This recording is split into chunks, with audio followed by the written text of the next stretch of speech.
This episode is brought to you by my book, The Skeptical Buddha, The Tao of Science, a coffee table-style book that discusses the history of Eastern philosophy and where it complements and diverges from science and skepticism. More about this at the end of the video.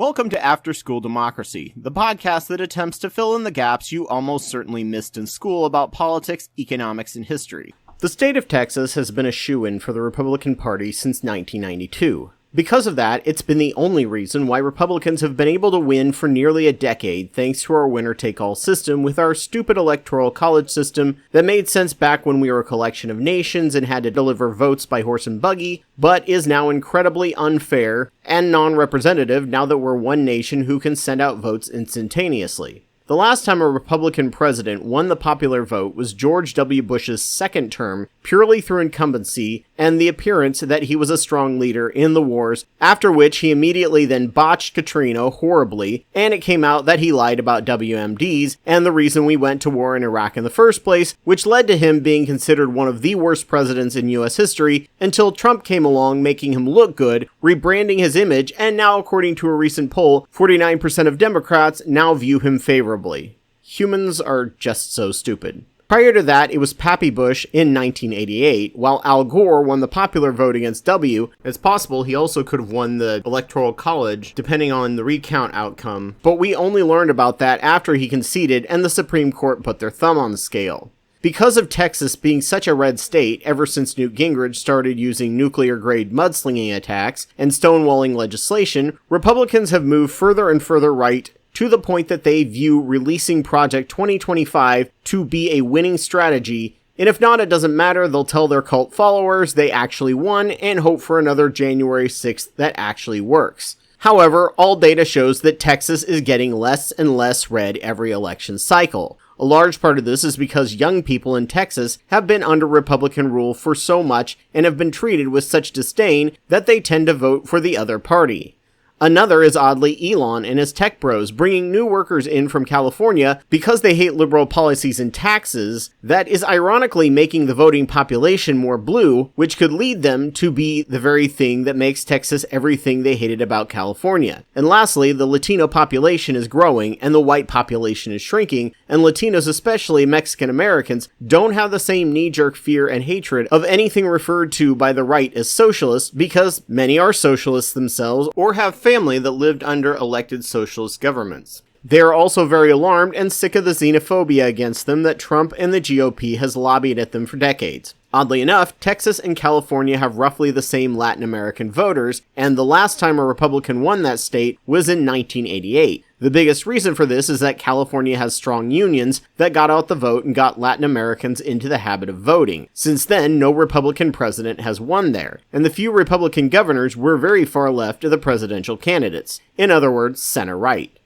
Texas, on the other hand, crushed their unions, ensuring that the same thing wouldn't happen, and many Latin Americans don't have the habit and often understanding on how they can vote, and are historically hesitant to give the government the kind of information they need to be able to vote thanks to generational fears. However, now, everything is pointing to Texas flipping blue. Probably not this election, but either the 2028 or 2032 presidential election, at which point the Republican Party as we know it is over and won't be able to win the presidency again for a very long time unless the party changes drastically. This is why the party has essentially become the party of fascism and steered away from democracy, as they know they can't win on their merits, so they're doing everything they can to suppress the vote. And they hope that in Trump's second term, he will move the US elections much closer to Hungary's, which at the moment is an election in name only. At the point where Texas flips blue, there will be enough votes to make DC and Puerto Rico states, which will add 4 Democratic senators, 5 Democratic representatives, and 1 Republican representative. Puerto Rico doesn't get taxed, but it also doesn't get represented, which ensures that only the rich and corporations really get the benefits of zero federal taxes. DC gets taxed and still doesn't get represented. Puerto Rico has just a few less people than Iowa, and DC has more people than in Vermont or Wyoming. At this point, the GOP will essentially be dead or in hibernation, only a congressional party and not a presidential party. So what happens to the two-party system that Duviger's law ensures occurs over our system? There are three tracks that history could follow, or it could be a hybrid of all of them. The first is the last time a political party completely fell apart. That was the Whig Party. The Whig Party was one that was against the forceful ending of slavery and believed that it would go away on its own. And after a certain point, there would be no states left added to the Union that would be able to be slave states, because states above a certain map line would automatically be free, enshrined in the Missouri Compromise. This would ensure that at some point they would lose political power compared to the free states. This continued until the Kansas-Nebraska Act, which allowed states to choose if they wanted to be free or slave states, so they would flood the states with pro-slavery or pro-freedom folks, which led to bloodshed and fighting, along with the Dred Scott case, which forced the northern states to respect a slave owner's right to keep their slave in a free state. When it was realized that these agreements could be overturned in a heartbeat, the Whig Party essentially collapsed into chaos. The last Whig president to be elected by any margin was Zachary Taylor, backed by the Native American Party, aka the Know Nothing Party, that were hugely anti-immigrant, which led to the Chinese Exclusion Act and other immigration laws that were all created for racist reasons, basically a major platform of MAGA.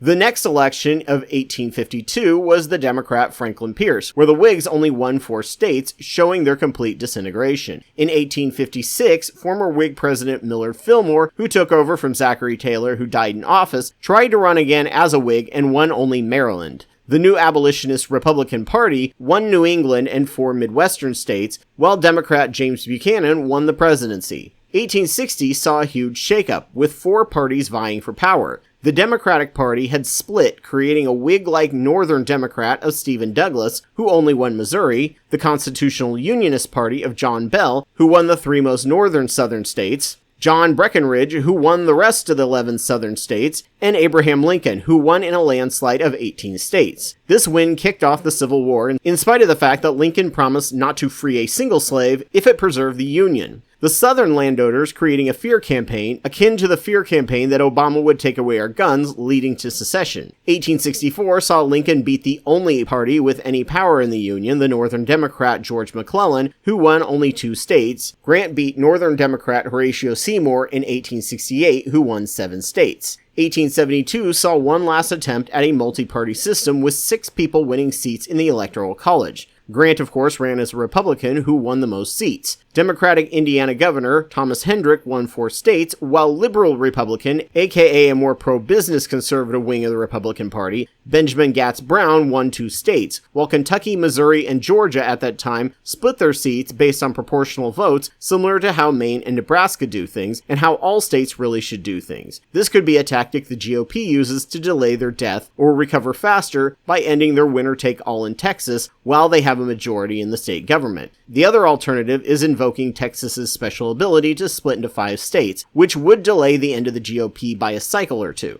1876 saw the last third-party candidate win any seat until 1892 with the Populist Party. Under this scenario, for roughly 20 years, factions of each party would break away from the other, creating multiple parties. Roughly every other election would see one party win overwhelmingly, with the next election having many candidates win seats. Under this scenario, in the modern era, the rich would most likely begin creating and funding their own AstroTurf parties, like the No Labels Party, to split pro-business blue dog conservative Democrats off from the Democratic Party, like Manchin and Sinema, each competing against each other. They may begin funding left-wing groups in hopes of splitting the vote away from Dems if the margin of victory is close enough for the pro-business candidate, be it Republican, Libertarian, Independent, or pretend centrist party. There will hopefully be actual grassroots parties, such as the Libertarians, Greens, Working Families, and Socialist parties, who may get funded and grow out of donations by the rich trying to split the vote until they become viable parties themselves to challenge the Democrats, now made up of a hybrid of social liberals and social democrats.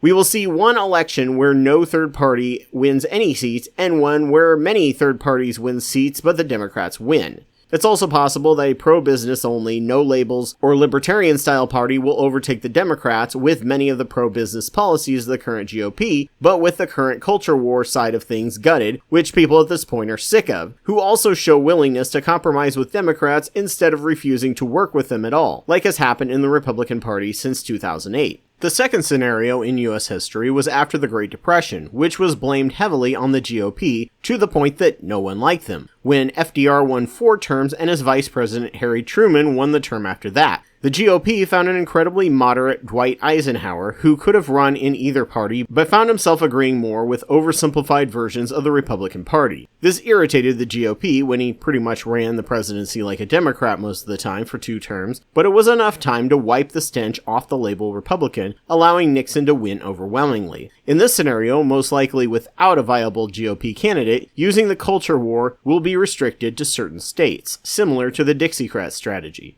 The GOP refusal to work with the Dems will probably still happen except in purple states and districts. While they had no chance of winning the presidency for 20 years, the GOP still had some serious wins, from the Taft-Hartley Act that gutted many of the abilities of unions that unions around the world have that actually make them effective. This happened in an off-year election with low voter turnout that allowed them to override a veto. They also were successful with the witch hunts of the House on Un-American Activities Committee, which was able to set up that anti-communist mindset when Ike won. Under either scenario, the GOP wouldn't win another election until 2040, where they will pick a hyper-moderate candidate that gives them enough cover to rebrand and make people forget all their divisive politics from the first part of the century. They may go through a party purge like what William F. Buckley tried to do after the failed Goldwater campaign to people who avoided the very divisive culture war and never said the quiet parts out loud. The last scenario is one we haven't ever seen before. This is due to the first-past-the-post system that we currently have. With the splinters of third parties, it's quite possible it will form a single coalition and run on alternative voting systems, such as ranked choice and approval voting. They might even agree to drop out of races that could split the vote, or purposely work to split the vote to ensure that one of the pro-alternative voting candidates wins so long as they agree to compromise. Around half the states can just use a ballot initiative, and I can see these third parties pushing for more states to change their ballot initiative laws.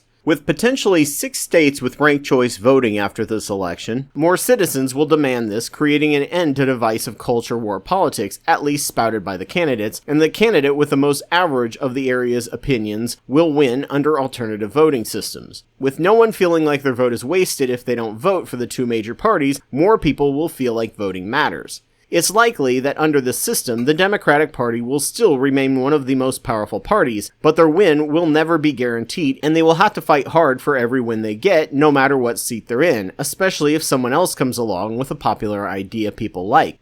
They will also have to form coalitions of parties to win the House and Senate majority like they do in parliaments, requiring a lot more working together and compromise. Under this scenario, the 20-year cycle of instability, with no 2 clear parties, will never end, but the nation itself will be way more stable, less divisive, and less divided. Ensuring voting will be a time of hope and not existential dread. The big issues of the next decade will involve the climate change and the robot revolution, changing the economy and labor market into something entirely unrecognizable. I don't know about you, but I'm sick and tired of fearing the outcome of every election cycle with existential dread, and I never want any US citizen to have to experience this again. If Trump wins the election, in some cases, voting really won't matter that much anymore, and no change will be possible. We need to work hard to end this 2-party system once and for all, so this stupid American trait that no one else uses goes away for good. This episode is brought to you by The Skeptical Buddha, The Tao of Science. My book, which is a thoughtful discourse on Eastern philosophy and how it helped birth ideas required for science and skepticism and the way it fell behind in the face of new evidence. This book discusses the long history of both philosophies as well as the tenets and variations within the varying sects, along with psychology and our own natural biases. It discusses how to counter our natural biases using science and the underlying concepts of meditation and mindfulness, a more complex understanding of how science operates than most of the public understands, and why it is the best tool we have to discover truth and reality, as well as philosophical ideas we might embrace as technology progresses. The material is packaged in a way that the average person can understand, with rich illustrations to draw the reader in and feel at peace. So as always, thank you all for watching this as a video or listening to this as a podcast, which I'm sure was completely uncontroversial to anyone, especially to the YouTube monetization team. So if you found this useful, please donate to my Patreon. Just a reminder that I'm Anubis2814 on YouTube, and I have almost 700 videos on my channel that I've made over the past 11 years on religion, science, psychology, and politics. Please go check them out, and if your site has the option, like, rate, review, and comment.